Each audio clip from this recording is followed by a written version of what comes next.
Hello po sa inyong lahat mga ka-crypto. Ako po si Pinoy Crypto Trader at sa video na ito ay atin pong pag-uusapan ang tungkol dito kay Solana. Yan, sabi rito ay Solana price prediction. While Solana is soaring while Bitcoin is down.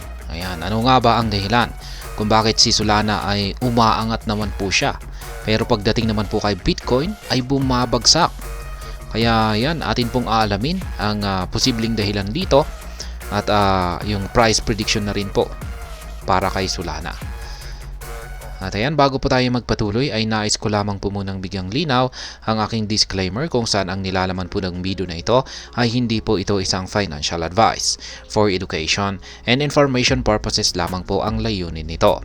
Maliban po dito ay nais ko na rin pong magbigay babala na wala pong kahit anumang group chat ang Pinoy Crypto Trader.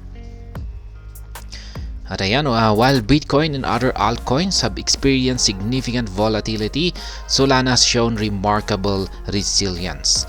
The digital currency has not only sustained its value, but is also poised for a potential climb to the $200 psychological level, a peak last reached in December 2021.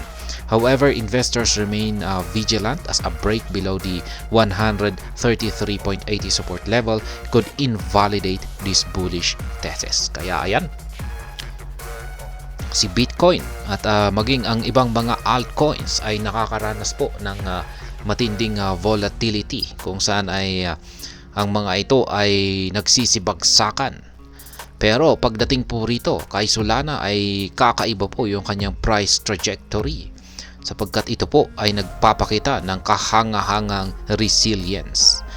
Kaya ayan, dahil dito ay mukhang itong si Solana ay nagpapakita po ng isang paghahanda na sa mga susunod na araw ay mukhang aakyatin niya ang presyo na $200, kung saan ay isa po itong psychological level na kanya pong nakamit na presyo nitong huling itong nakalipas na taong 2021, buwan po ng December.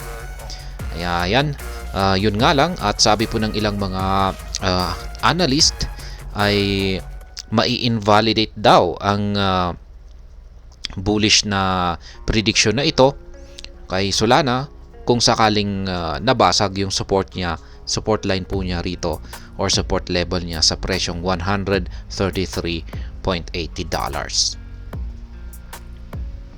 The competitive edge of Solana. Ano nga ba ang meron kasi kay Solana kung bakit siya ay nagpapakita ng magandang performance kahit na yung ibang mga cryptocurrencies ay nakakaranas ng pagbagsak sa kanilang presyo.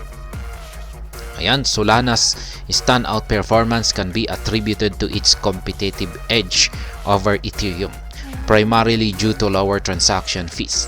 This advantage has propelled Solana to dominate major Ethereum virtual machine or EVM chains among daily decentralized exchange traders or DEX. Kaya yan daw po ang meron nitong si Solana kung bakit siya ay nakakalamang sa ibang mga cryptocurrencies, particular po rito kay Ethereum. Ito po ay dahil sa kanyang mababang transaction fee. Kaya dahil dito ay ito po yung nagbigay sa kanya ng advantage para makaangat at kanyang malamangan itong si Ethereum. Yan, yung malamangan yung kanyang Ethereum virtual machine chains. Kaya ayan, yan po ang isang dahilan. At ang naglabas po sa posibleng dahilan na ito ay si Kyle Dupes. Yan, ito po yung actual na tweet po niya sa kanyang X account.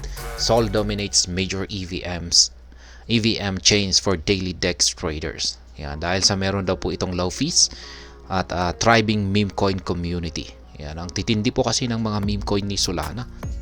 Yan, at na-content po natin kanina yung bagong meme coin na naman po nila na ayan, may kumita na naman ng maraming kumita ng mga milyon or sa kanilang mga meme coins. Yan, ito po yung kanilang mga previous na mga meme coins na nagpakita po ng matitinding performance, si Myro, si Bonk at saka si Dogwifhan. Forecasting Solana's March 2024. Yan, dito naman po tayo sa price prediction ni Solana para sa buwan na ito. Yan, buwan ng March 2024. As we move into March 2024, analysts and enthusiasts are closely monitoring Solana's performance. The average projected rate for Solana in March stands at $237.02. Kaya yan. Ngayong buwan daw po ng Marso ay marami pong mga analysts at saka enthusiasts ang tinututukan ang performance nitong si Solana.